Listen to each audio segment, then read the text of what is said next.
Hi, it's Alaska Granny. When does prepping become hoarding? When you have stored things long past their usefulness and they aren't any good anymore. For example, I have all of these little packages of toothpaste. They're all dried up, even though I had them stored in a cool, dry place in an airtight container. These things just have a shelf life and they're not going to last forever. If you have tons and tons of things that you've gotten from, I don't know, extreme couponing or overzealous stockpiling, make sure that you are being reasonable and that you're only including things that really can last a long, long time. All kinds of products that are liquid just have a shelf life and they're going to expire because they're going to dry up or just not be safe to use anymore. Here's another example of where your prepping supplies becomes a hoard.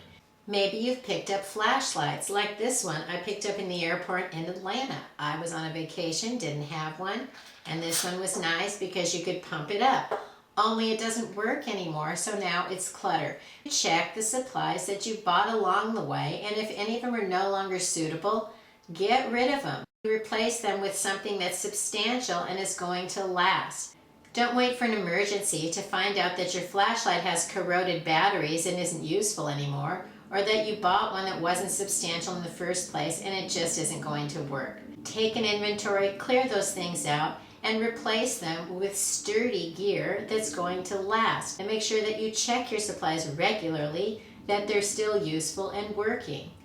Maybe you've gathered a collection of little items to make some small emergency Altoid type emergency kits, but you never put them together. So all you end up having is a box of clutter.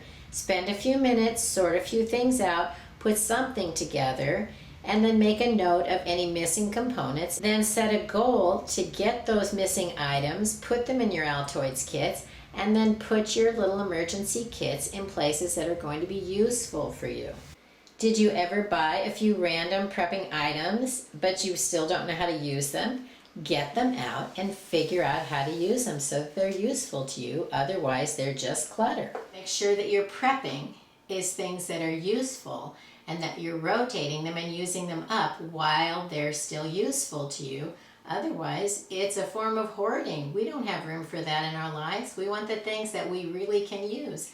So we have the things we need no matter what comes our way.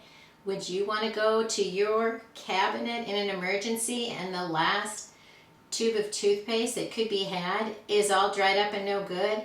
I don't think so. So pay attention to the products that you're storing and make sure you're using them before their useful lifespan expires. Learn more at alaskagranny.com. Please subscribe to the Alaska Granny channel.